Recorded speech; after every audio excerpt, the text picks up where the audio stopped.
Buenos días, perdón, a todas y todos los que habéis acudido a las charlas que vamos a dar. Esta es la primera charla del Festival Ojos Rojos del 2021.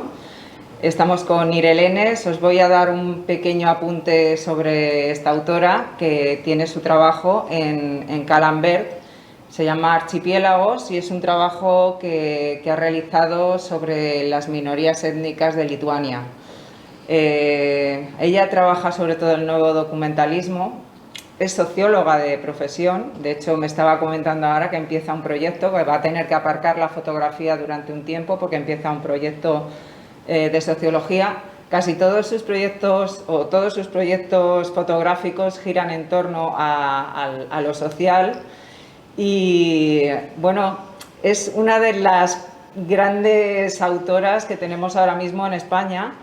Acaba de ganar el ING Award. Sí. Es un premio muy importante que, bueno, además ha estado comisariado por Alex Webb, que os puedo decir que es el grandísimo fotógrafo, el dios casi de la fotografía del nuevo documentalismo, y ha estado siguiendo su proyecto. Entonces, bueno, os dejo con ella. Pues muchas gracias, Miguel. Muchas gracias a ti por estar aquí y adelante. Bueno, yo lo primero de todo, y ya que soy la afortunada de empezar esta sesión de charlas, no quería dejar pasar el agradecimiento a la familia Ojos Rojos, a Mike, a Mili y a Cristina, porque de verdad que cuando ves las cosas como espectador, como todo va rodado, no eres consciente del trabajazo que hay. Yo ya llevo unos años teniendo experiencia y me he quedado alucinada de que 3 personas sean capaces de hacer esto. Y en su tercera edición con una pandemia de por medio. O sea que, de verdad que admirada y agradecida. Y bueno, aprovecho un inciso porque, mira, os lo quería agradecer regalándose el libro de la exposición que tengo aquí, Archipiélagos. Gracias. Para la familia Ojos Rojos. Muchas gracias.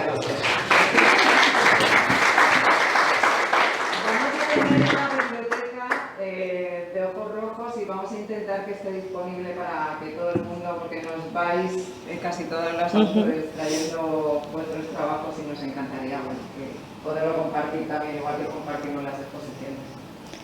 Bueno, he hecho este inciso que era indispensable. Comienzo. Bueno, he preparado una charla sobre lo que es el proceso creativo y desarrollo de proyectos, que en realidad es mi proceso creativo y mi desarrollo de proyectos. Con esto lo que vengo a decir es que quien esté inmerso en desarrollar un proyecto... ¡Ay, es verdad, la mascarilla! La costumbre. ¡Uy! Que puede hacerse con todas las ideas que le sean válidas y desechar las que no. Yo creo que trabajo de una manera que le es válido a cualquier persona y bueno, pues vamos allá. Vengo a abrirme en canal y no me voy a dejar ninguna as en la manga. Con eso lo digo todo. Vale. Bueno, pues cuando hablo del proceso creativo me tengo que remitir a lo que es la palabra crear, ¿no? De la Real Academia o sea, el proceso creativo en la Real Academia de la Lengua es crear y es producir algo que no existe, ¿no?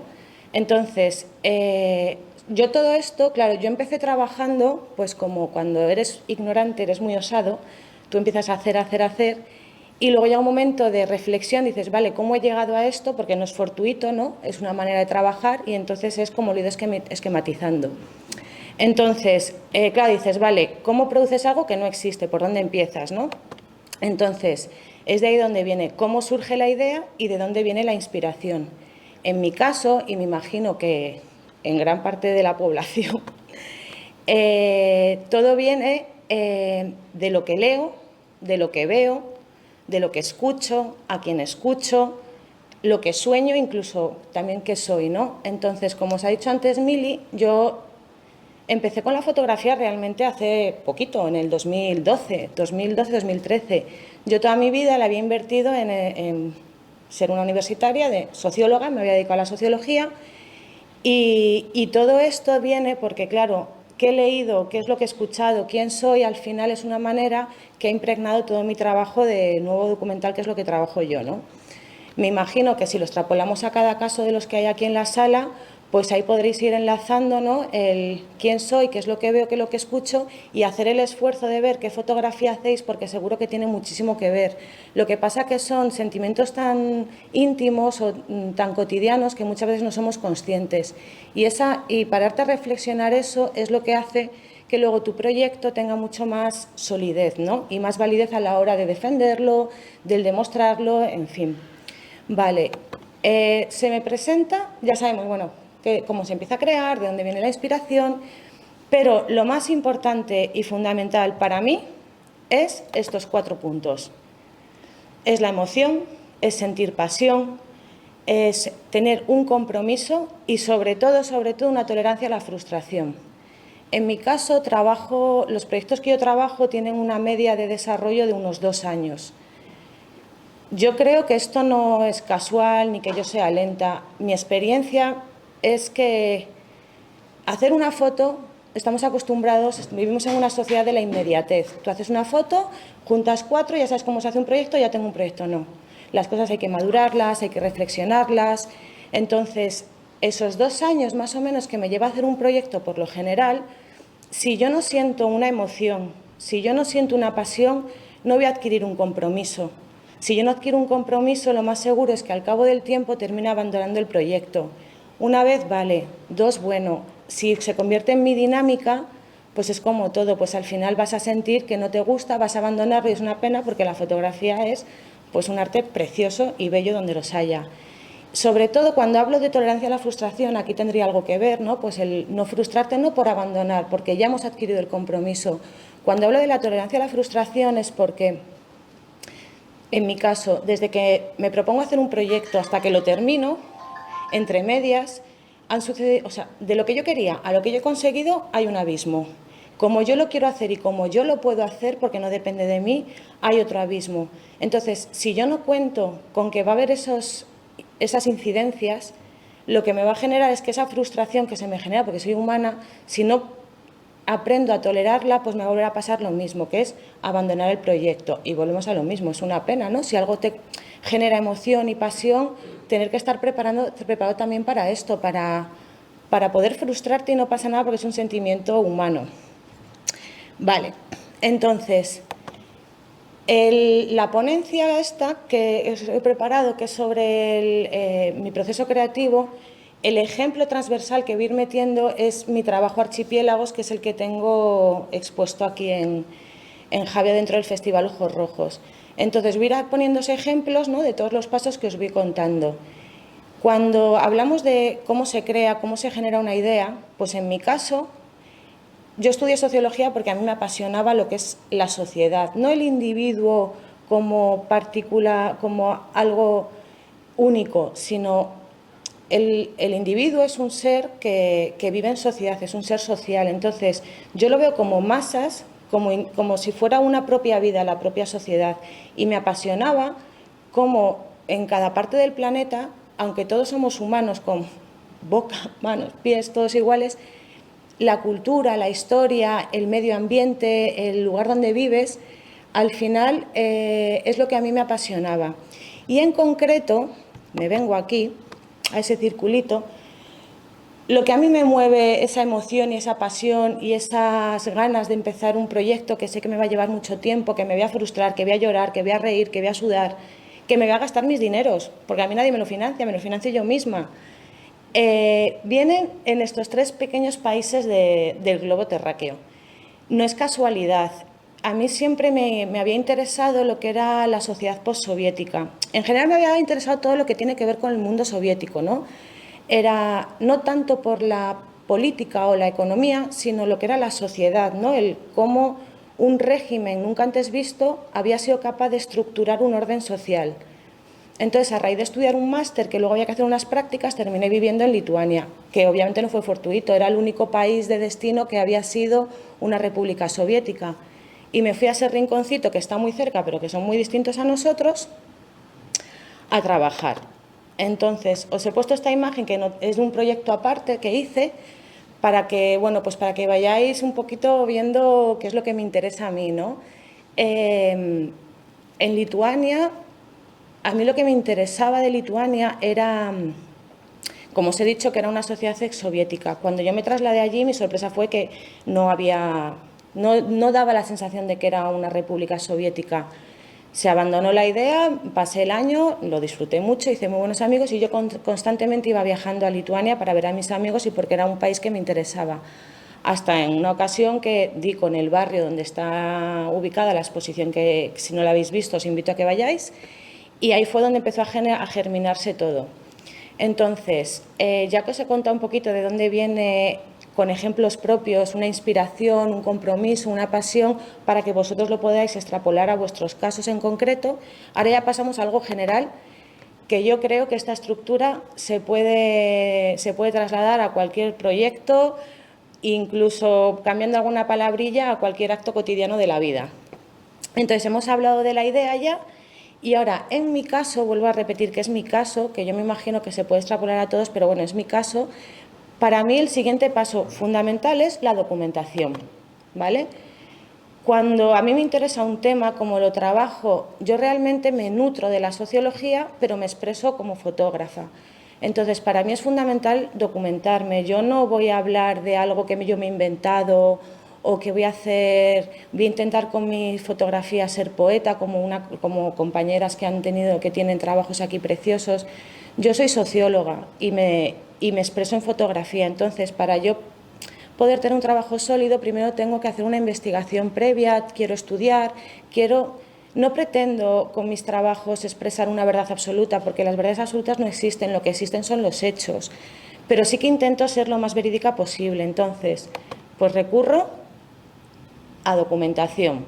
Estos son libros que han ido cayendo en mis manos al cabo de los años, pues tenemos novelas, hay libros que son más académicos, enciclopedias, también me nutro de ilustraciones, porque todo este compendio de bibliografía que yo tengo es lo que me va a hacer entender la sociedad a la que yo me voy a trasladar y poder intentar ser lo más verídica posible. Entonces, es fundamental para mí informarme y documentarme. Obviamente, también soy fotógrafa y a mí la inspiración no me viene por ciencia infusa. Gracias a Dios, vivimos en un momento en el que poder aprender fotografía es relativamente fácil si tienes inquietud. Antiguamente no había libros de fotografía, no había internet, entonces a mí me gusta la fotografía en general, pero en particular me gusta la fotografía documental y es lo que yo consumo. Entonces, cada vez que voy descubriendo un autor que me gusta, o bien por su narrativa visual, o bien por el trabajo que realiza, me lo voy apuntando y voy aprendiendo, ¿no?, cómo se cuentan otras historias o otras personas cómo las cuentan a través de la fotografía.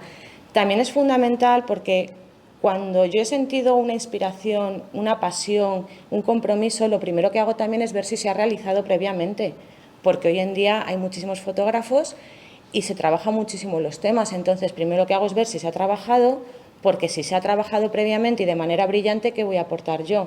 Es como si a mí se me ocurre escribir el Quijote y digo, no, es que ya existe y existe de manera brillante, ¿para qué me voy a molestar, no? Pues lo disfrutaré viéndolo, sentiré un poco de envidia de no haberlo hecho yo antes, pero para adelante. Entonces también es muy importante el no pensar que cuando nos metemos en un proyecto fotográfico somos los descubridores de cualquier invento, ¿no? No, hay primero que documentarse. Vale, después ya de haber tenido la idea, de haberme documentado, paso a lo que todos conocemos, me imagino, que es la organización que llaman 5W, que viene a ser el qué, el quién, cuándo, dónde y por qué. Esto, una vez más, vale para hacer un proyecto fotográfico, vale para hacer una mudanza, vale para organizar un festival, para hacer una receta, para cualquier cosa, porque tú mismo te haces unas preguntas que te hace hacerte un esquema mental de qué es lo que tienes que hacer. En mi caso, si cabe, me es mucho más fundamental porque yo no vivo en los países donde yo realizo los proyectos. Entonces yo tengo que optimizar mucho el tiempo, porque el tiempo que invierto suelen ser mis vacaciones y el dinero que invierto suelen ser mis ahorros. Por lo tanto, yo no me puedo permitir estar yendo constantemente a los países de destino, gastarme el dinero que no tengo y volverme loca y frustrarme y no tener tolerancia a la frustración y abandonar la fotografía y entonces suicidarme. No se puede. Vale, entonces, tan sencillo como qué, ¿no? ¿Qué es lo que se habla? lo que se habla, su relevancia, su interés. Así vas focalizando exactamente qué es de lo que quieres hablar, porque es muy fácil dispersarse haciendo un proyecto fotográfico. ¿Quién son los protagonistas? ¿Cuándo?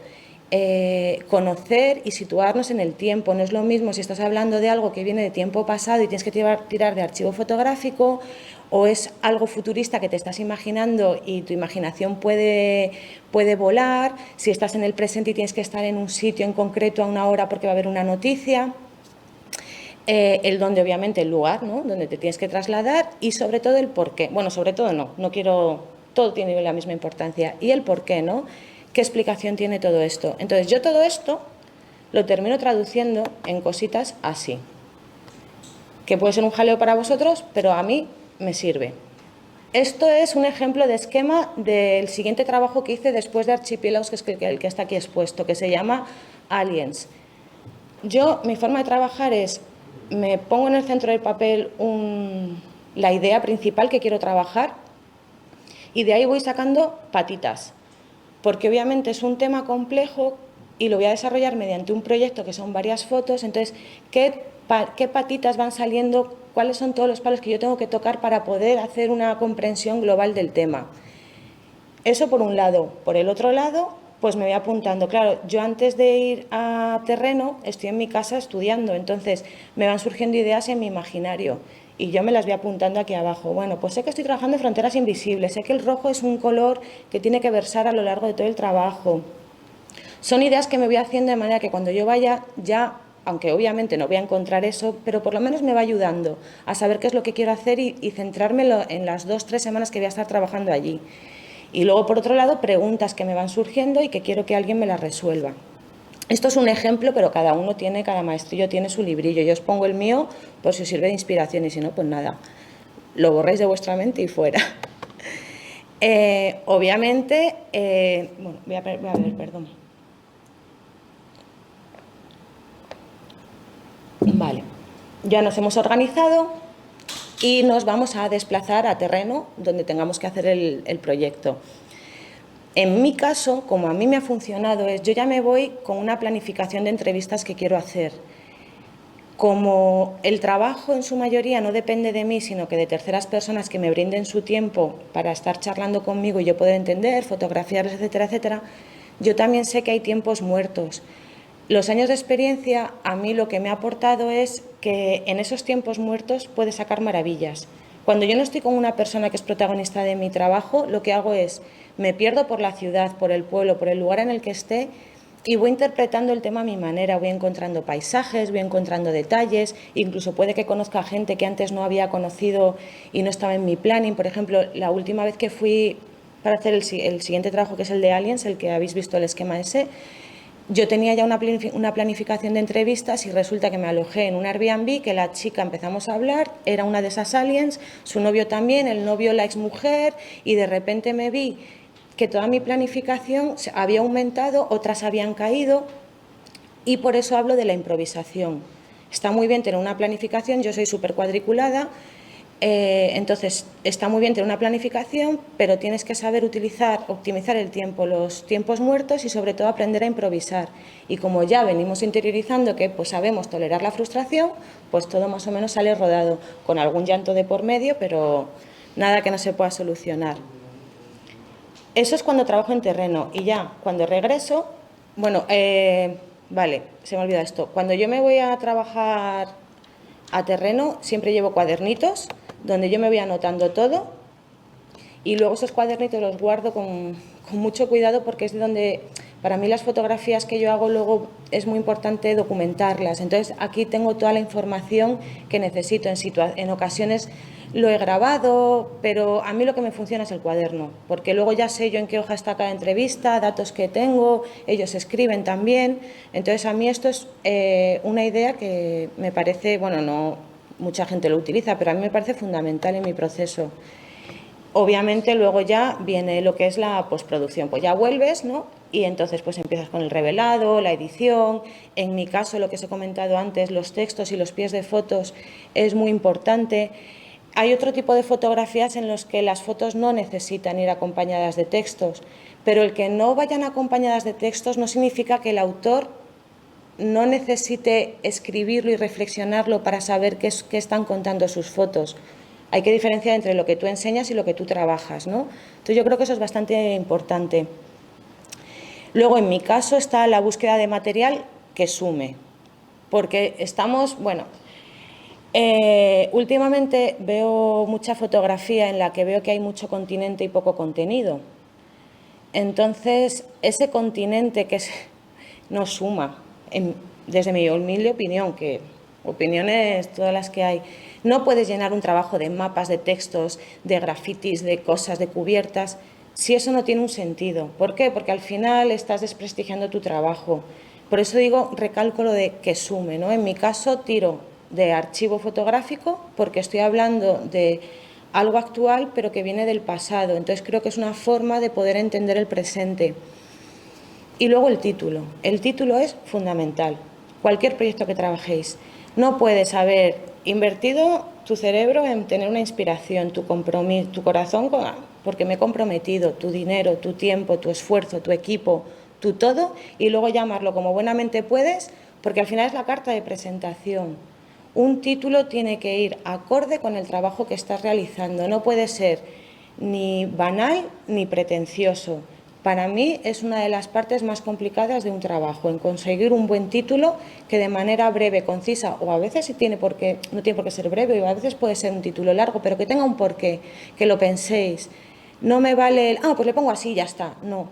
Si has cuidado al detalle todo este proyecto, no puedes luego llamarlo como buenamente pueda. Tiene que ser muy importante. Es como cuando tú tienes un hijo y le vas a poner un nombre. No le pones el primero que aparece en el diccionario. Lo piensas, lo meditas, te lo imaginas de mayor, de viejo, me imagino, yo no soy madre, pero yo es lo que haría, vamos. Entonces, cuidarlo, el título. O por lo menos es lo que yo intento. No sé cómo voy de tiempo. Muy bien. Vale, entonces, y ya finalmente, después de todo este proceso, pues viene la materialización. Yo he intentado pensar cómo puede terminar en formato material tangible un proyecto fotográfico. No necesariamente tiene que terminar así, son opciones. Entonces, yo he extraído las ideas de portfolio, de libro, de exposición y de pieza multimedia. Portfolio, creo que siempre debe terminar en un portfolio, porque un portfolio simplemente es o bien en tu ordenador o con 15 fotos de copistería, no hace falta ni que sea papel bueno, porque el portfolio es para poder entender tu trabajo, el discurso que tiene, la edición, si va acorde. Un portfolio yo creo que depende, pero 15, 20 fotos, si tú eres capaz de contar tu historia en 15, 20 fotos, lo demás lo vas a tener mucho más fácil.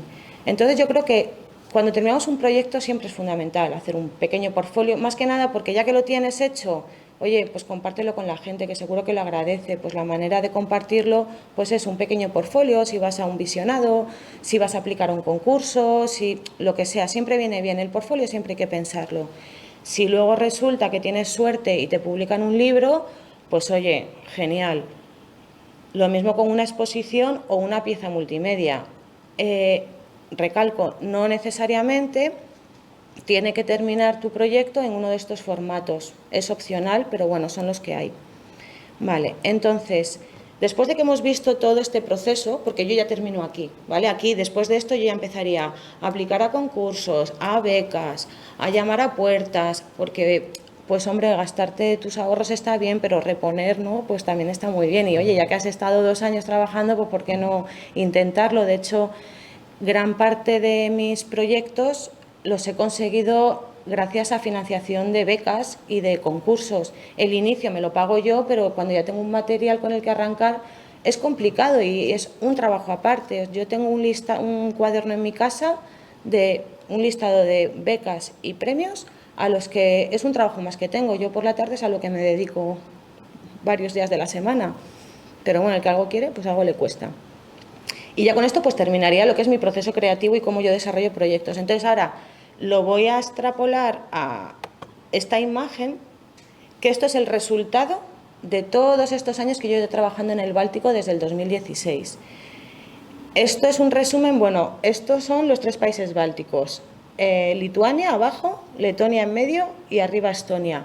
Cuando yo empecé a hacer archipiélagos no me imaginaba que iba a llegar a esto. Yo me moví por una emoción, por una pasión, luego me fui comprometiendo, luego me entraron ganas de continuar. Entonces yo empecé con archipiélagos, que lo que trabaja, que es el de abajo, la situación de las minorías étnicas en Lituania.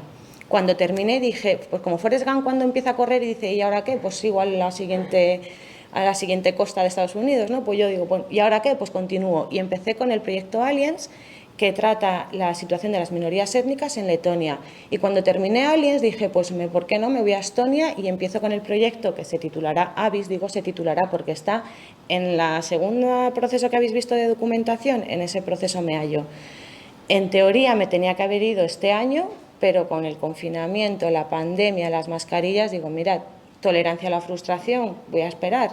Entonces yo ahora mismo estoy en la fase de documentación y pidiendo becas que me puedan financiar el irme, pues ya que no puedo ir, pues aprovecho el tiempo para eso.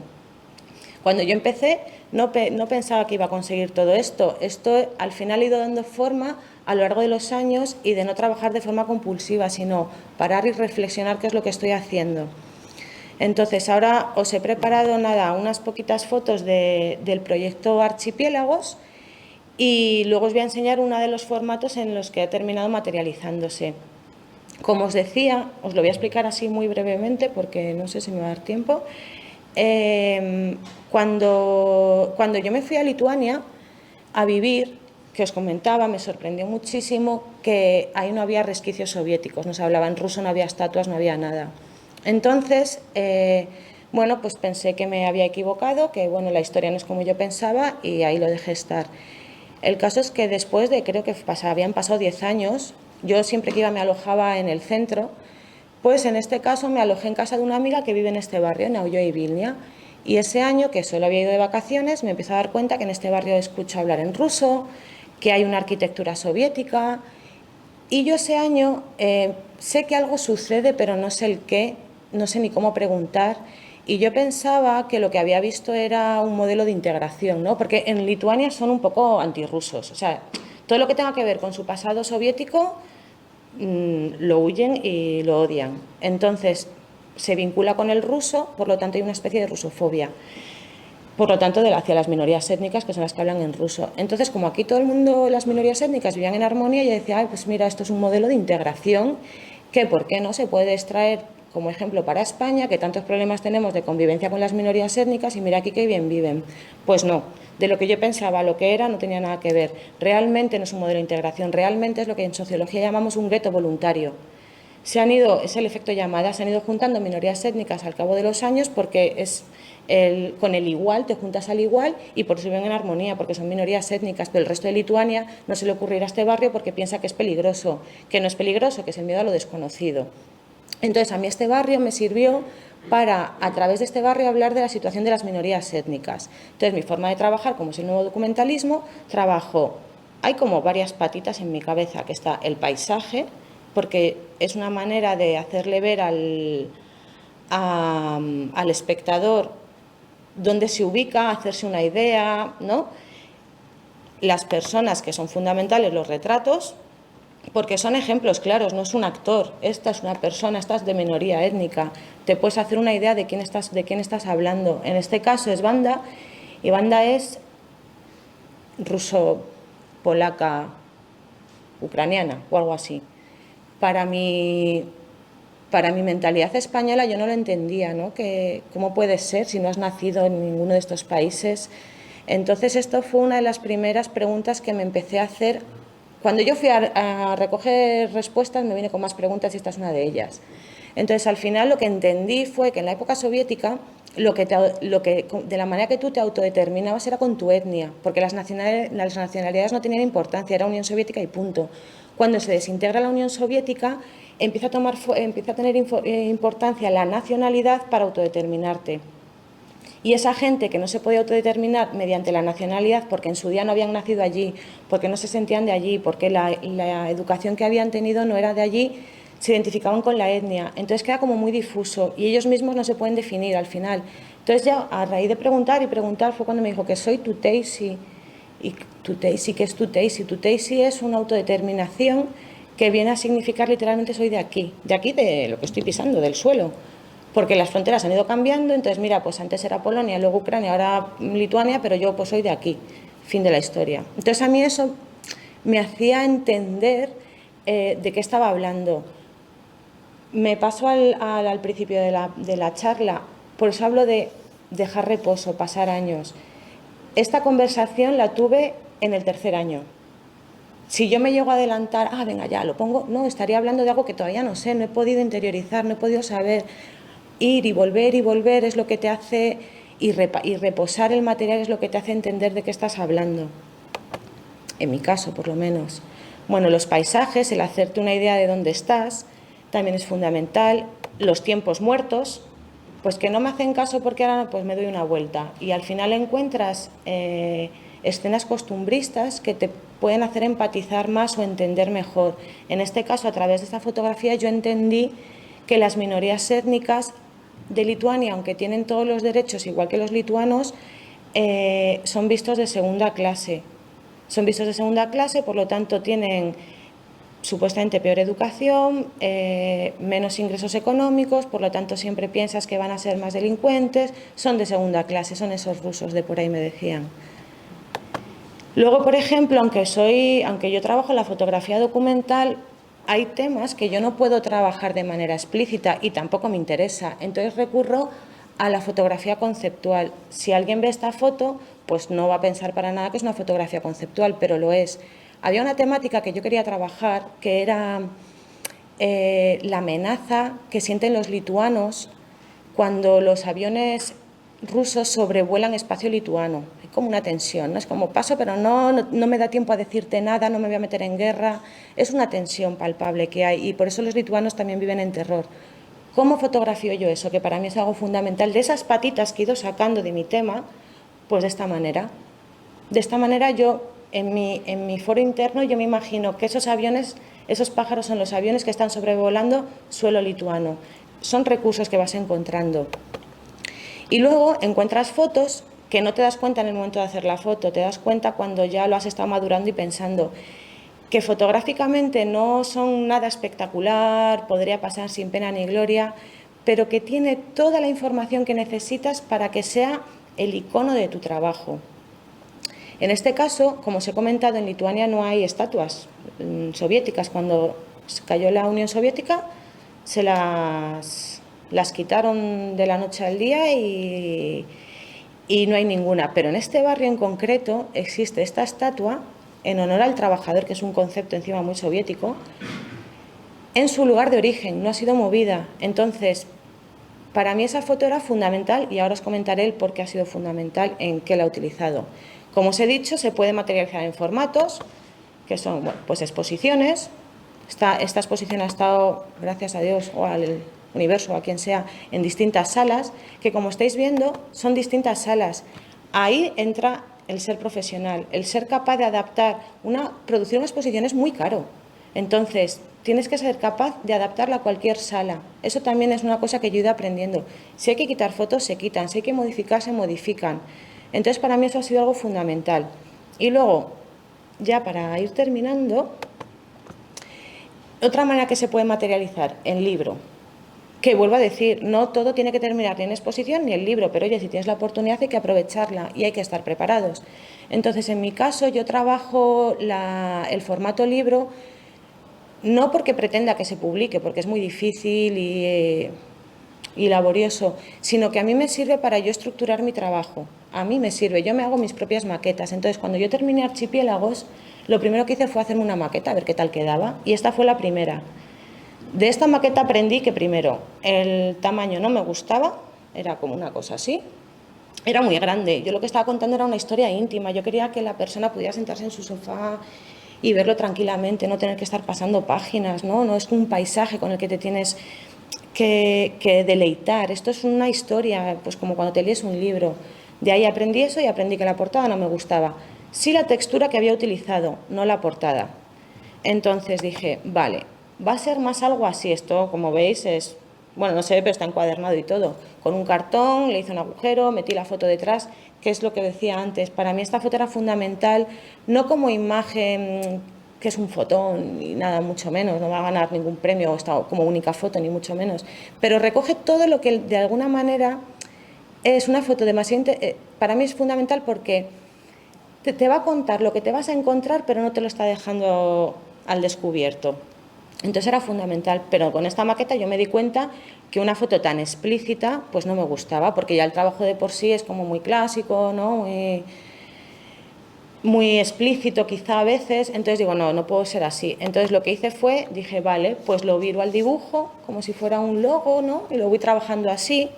La hice blanca, me di cuenta que el blanco era muy sucio, que si yo lo que quería es que también, porque aunque lo he estado trabajando para yo entenderlo, pues oye, ya que me estoy haciendo maquetas, pues aproveché y las presento a un concurso, si cuela, ¿no? Ya que estamos. Entonces ya dije, no, pues mejor gris. Pues si lo hago en gris, luego no se ensucia tanto, ya de por sí el trabajo es muy blanco. Hasta que llegó el libro, que lo publicó la colección Cursala, gracias a haber estado trabajando, porque sí, en la maqueta para mí misma, pues me di cuenta que tenía algo medianamente digno para presentarlo a concursos o a personas que me lo pudieran mover, y tuve la suerte, y Jesús Mico, que es el director de la Cursala, decidió publicármelo.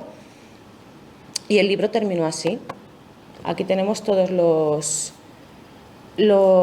ejemplos, que también hago un inciso. Si he traído algún ejemplar, si lo queréis, 30 euros, yo feliz de venderlo. Oye, hay que aprovechar, ¿no? Y bueno, lo que os quería comentar con todo esto es que al final tienes que cuidar al detalle, no es solo la foto, es todo el proceso. Tienes que cuidar los detalles, tienes que intentar de alguna manera, incluso algún compañero, algún amigo que no conozca muy bien incluso tu trabajo, enseñártelo, porque al final lo estás haciendo para ti, pero también es para los demás, lo quieres compartir, también tienes que entender que las personas deben entenderlo de alguna manera, ¿no? Y las opiniones siempre vienen bien, cuando son constructivas, obviamente. Si son destructivas, pues no, ¿para qué las queremos? Entonces yo en este trabajo lo que hice fue muy curioso, o sea, en el formato libro hay páginas como estas que gracias a enseñárselo a terceras personas, descartes se convirtieron en fotos que formaban parte del trabajo. Estas imágenes no están en la exposición porque para mí eran descartes. Obviamente también en una exposición no pueden estar todas las fotos, son distintos lenguajes. Y tuve la suerte de que Chema Conesa me lo editó, y de repente, claro, él es un genio, ¿no? Yo esto no lo habría sido capaz de ver. Vio estas imágenes, entonces hay varias de estas fotos que eran descartes y de repente las ves juntas y suman. Entonces me pareció fundamental. Y luego también me encontré con el tema de, claro, la historia cuenta algo que te lo puedes imaginar, pero detrás hay mucha investigación. Entonces me parecía fundamental que si alguien estaba suficientemente interesado como para tener un poco más de información, pues que tenía que poner pies de fotos. Lo que yo no quería era darle la misma importancia a las fotos que al texto. Entonces, dándole vueltas de cómo lo podía resolver, pues finalmente lo que hice fue incluir al final del libro con otro tipo de papel, porque también al final los materiales hablan, tanto en exposición como en libro. El material que tú utilizas tiene que estar acorde con lo que tú estás contando. Entonces, lo que hice fue, lo resolví de esta manera. Utilicé el color morado para empezar, porque esto no es una repetición de fotos, esto es una hoja de contacto. El morado era fundamental en mi trabajo. Yo, a raíz de revisarlo, me di cuenta que la gama cromática del trabajo era el morado, que además el morado era un color que tenía sentido, porque si yo juntaba el mapa de la Unión Europea, que es azul, con el mapa de la Unión Soviética, que es rojo, y el por qué los unía es porque estos tres países son los únicos que han estado en las dos organizaciones. Pues al juntar esos dos colores salía el morado. Y además el morado es un color que es muy femenino, que soy mujer y con el que me siento identificada.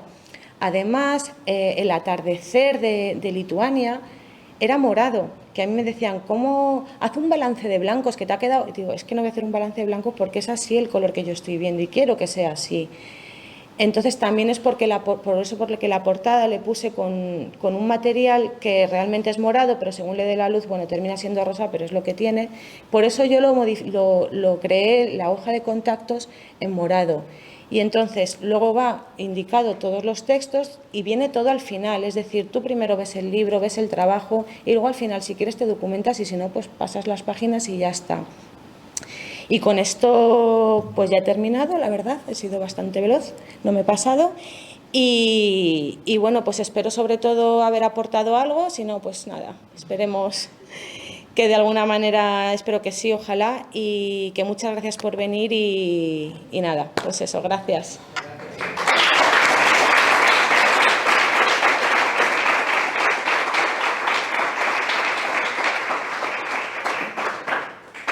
Bueno, si queréis ahora vamos a un breve descanso y ahora empezamos con con Lucía Morate. Una pequeña cosa que, como tengo la cabeza voladísima con el festival, he dicho Alex Webb y es Alex Es Alex Sot, sí, es verdad, Alex Sot.